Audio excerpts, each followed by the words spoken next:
الحمد لله رب العالمين والصلاة والسلام على أشرف الأنبياء والمرسلين أما بعد. وعن أسامة بن زيد رضي الله عنهما أن رسول الله صلى الله عليه وسلم رفع إليه ابن ابنته وهو في الموت أو كما قال عليه الصلاة والسلام.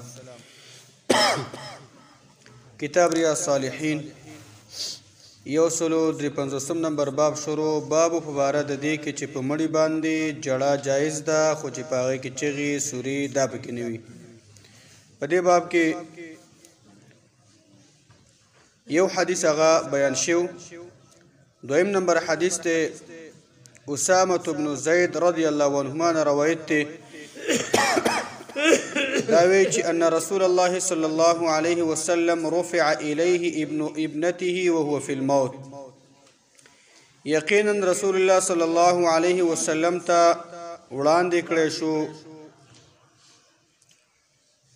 د الله پیغمبر ته وړاندې کړی شو د هغې د لور طرفه نمسی، او دا نمسی چې و دا د مرګ په حالت کې وفات کېدو، ذوالقدن و. دا نمسی چې و دا د زینب رضی الله عنها زوی علی په نامه باندې. مخکې باب کې دغه شان ته د هغې باره کې یو حدیث تیر شو چې هغې راغوښتی و، د الله پیغمبر راوغوښتو، قسم یې وکړو د الله پیغمبره ته به راځې. نو دا نمسی و دا د مرګ په حالت کې ففاضت عین رسول الله صلی الله علیه وسلم. مرګ سخت وي نو رسول الله صلی الله علیه وسلم د دواړو سترګو نه اوښکې هغه روانې شوې. د ماشوم باندې له درد وکړو، نمسی و، هغه تکلیف کې و، ستا سترګو نه اوښکې لاړې. فقال له سعد، سعد رضی الله نبي اسلام ته ویله ما هذا یا رسول الله، داسې دی د الله پیغمبره، تعجب خبره ده، ودې جړل، جړه نه روانه ده څه؟ قال نبی علیه الصلاة والسلام ورته ویله هذه رحمة جعلها الله تعالى في قلوب عباده، داغه رحمت دی او رحم دی او شفقت دی چې الله تعالی د خپلو بندګانو پړونو کې دا ایښودی دی. طبیعتا الله تعالی د بندګانو پړونو کې دا رحمت او شفقت او مهرباني دا الله تعالی اچولې ده. وانما يرحم الله من عباده الرحماء، او یقینا الله تعالی په هغه بندګانو باندې رحم کوي چې هغه په نورو باندې شفقت کوونکي او رحم کوونکي. یعنی حدیث دا معلومه شو چې نبی صلی الله علیه وسلم زموږ شریعت کې خیلمی اکثر جړه بده ده، مړو باندې جړه، خفګان په وخت کې جړه، خو دلته د الله پیغمبر جړه کړې ده، خو هغه جړه جایز ده چې هغه اوښکې په هغې کې واویلاوي نه وي، په هغې کې چغې سوري نه وي، په هغې کې دغه شانته زمزمي دغه شانته نه وي او اشعار پکې نه وي. دا داسې جړه چې هغه د سترګو نه صرف اوښکې روانې شي، نو دا جایز ده، خو انسان طبیعتا دغه شانته الله تعالی د انسان په زړه کې دا پیدا کړی دی. بل حدیث ته اخرنی حدیث ته باب ختمیږي. وعن انس رضی الله عنه، انس زمونه روایت ته ان رسول الله صلی الله علیه وسلم دخل على ابنه ابراهیم رضی الله عنه.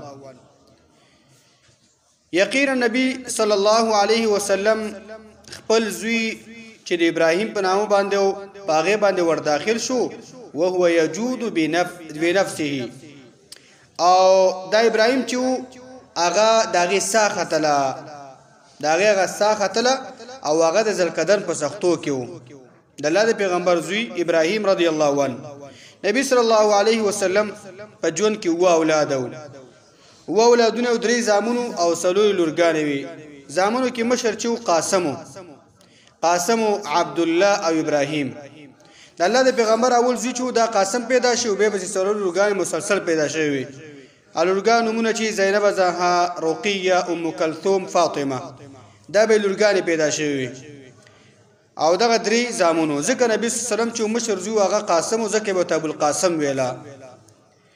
نو دا زوی چې و د ابراهیم دا وفات کېدو، په دې مرګ باندې نبي صلی الله علیه وسلم ډېر سخت خفه و، ځکه په ټولو اولادونو کې کشر دا و، د الله پیغمبر کشر زوی چې و اولادونو ټولو کې زنانه او دغه شانته په دې نارینه اولاد کې کشر زوی دا و، او دغه شانته ټول اولادونو کې کشر دا و، او لورګانې کشره چې و فاطمه زهرا، بیا ټول اولادونو کې د ابراهیم کشر و. نو دا وفات کې تقریبا د دې 14 میاشتې دا عمر او بدی کې دا وفات شوی دی. ناغي سختي چې نبی صلی الله علیه وسلم ولید فجعلت عین رسول الله صلی الله علیه وسلم تذرفان. نو د رسول الله صلی الله علیه وسلم سترګې شروع شوې چې دا غي نوخ کې به د الله پیغمبر جړل. فقال له عبد الرحمن بن عوف. عبد الرحمن بن عوف ورته ویل رضی الله عنه وانت يا رسول الله ته یا د الله پیغمبر تم جاړي تا منم دي خفګان نتلی شي تم دي جړاګانی کې. فقال نبی عليه الصلاه والسلام تقول يا ابن عوف اي دا عوفزيه متوجيشه انها رحمه دا رحم دي دا شفقت دي دا غزما محبت ته او شفقت ده چې الله د انسان په لګي فتتن دا پیدا کړی. ثم اتبعها باخرى او بيد الله پیغمبر صلی الله علیه وسلم دغین رسته بل خبره ورته ورپسې کړه. فقال ورته ویلا ان العين تدمع والقلب يحزن. اې د عوف جی عبد الرحمن یقینا سترګه د انسان چې دا دینه وخ کزي دا کله خفشي دا کله غمجن شي دینه وخ کزي او له باندې غم راځي لغم جن کیږي. ولا نقول او من په خله باندې نه ویو الا ما يرضي ربنا مگر هغه څه ویو چې پاغه باندې زمونږ رب خوشاليږي او زمونږ رب خوخي. یعنی خلی د اشاره وکړه د مصیبت په وخت کې د غم په وخت کې هغه الفاظ بنوي به وي چې نه پویدم نه په خله باندې هغه څه مونږ ویو چې زمونږ رب خوشاليږي. وانا لفراقك يا ابراهيم لمحزونون. زموږ د الله پیغمبر خفو ویلا او یقینا مونږه ستا په جدایي باندې چې مرد رانه وړي اے ابراهیم زما زویا خامخا ډیر غم جنې مونږ ستا په غم ډیر غم جنې مونږ خفایو خو مونږ هغه څه ویو چې هغه الله زمون خوښي مونږ هغه څه نه ویو چې الله نه خوښي. ان دې روایت کې و فائدہ ده چې د الله رومي چې کوم تقدیر کې د انسان د لپاره کوم فیصله لیکلې ده د ژوند ژوندۍ خفګانونه خوشاله څه چي دي په دې معنی باید انسان څه وکړي هغه تسلی وکړي وغه ته بایزان وسپاري. یعنی د ایمان تقدیر په خبره باندې کې چې باندې دا زما د غم نه دا زما د مصیبت زما د واس نه بار دی والله مونږ ځان مونږ لیدلی والله د الله سر دې سختې شته چې یک دم راګیر کړی د وینه بلاوت نه بل به درمانی بل نه به وته نه بل نه مریخي نه الله دې موږ تاسو مصیبتونه وساتي او کثرت الله مقدر کړی په هغه د الله رو موږ تاسو هغه د رضا توفیق راکړي او صبر توفیق د الله راکړي. او بل فائدہ به کې دا دام جایز دي یو سره د مرګ په سختو کې ویني جړه ور باندې وکي اوخ کړي ور باندې توي شي او د سورې او چې غونه وي او یا مړی ته سړی سو وجاړي دغه شانته اوخ کړي د سترګو توي شي او هغه وجاړي ور باندې خپه شي د اسلام کې جایز دي. او بل فائدہ به کې دا چې خفګان خبر ورکول یو چاته چې رزه خفیمه او شکو پکینی نو دام جایز ده. حال دا چې مخبرو منګ ویلا چې خفګان په خپل ځان تیرول چاته نه خودل دا غوړه دا کار دی بهتر کار دی که چاته د خپل خفګان اظهار وکړو د شوقي په نیت نه وي د الله ما یو قسم اعتراض نه کې دام جایز دی.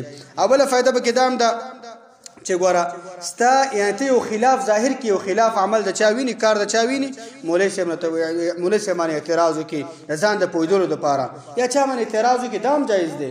ګور نبی اسلام ته بجلا شو او سعد دڅوي الله پیغمبر ته جاړي انده روانه ده دا خو مونږ د جړانه منه کې کنه یعنی ځان پوي کو د عمو ته ټیک کارو شاګی مانی یو قسم اعتراض د دې لپاره کو ځان پويږي نو کاغه مشری کله کله زموږ اساسي معاشره کې انتقادونه ډیر زیات دي انسان شرمونه ډیر زیات دي یعنی که څوک شرمې کنه نو هغه میډیا ته مو ورکاو سوشل میډیا پښتنو ته ورکاو په خلکو کې ډیر زر به ان شاء الله شرمای زګه پښتانه په شرم کې ډیر خدي یو کار سازولو کې هغه ډیر زیات لټي خو خو انسان په شرمولو کې ډیر تکړه دي. نو یو چا باندې چې اعتراض کې کنه اعتراض به دې د پاره کې مولوی صاحب نه سوال کې د بل مشر نه غوښتنه دی یو سره استفهام کې ځان پوي کې دا جایز دي. الله پیغمبر باندې شویل په حدیث کې دا تیر شو خو چې ځان پوي کې د دې لپاره نه چې څوک شرم الله دې تاسو د خلکو د شرم نه وساتي او الله دې جوړ موږ تاسو راکې چې هغه د ایمان دي اسلامي دي عزتي. وصلی الله علی نبینا محمد.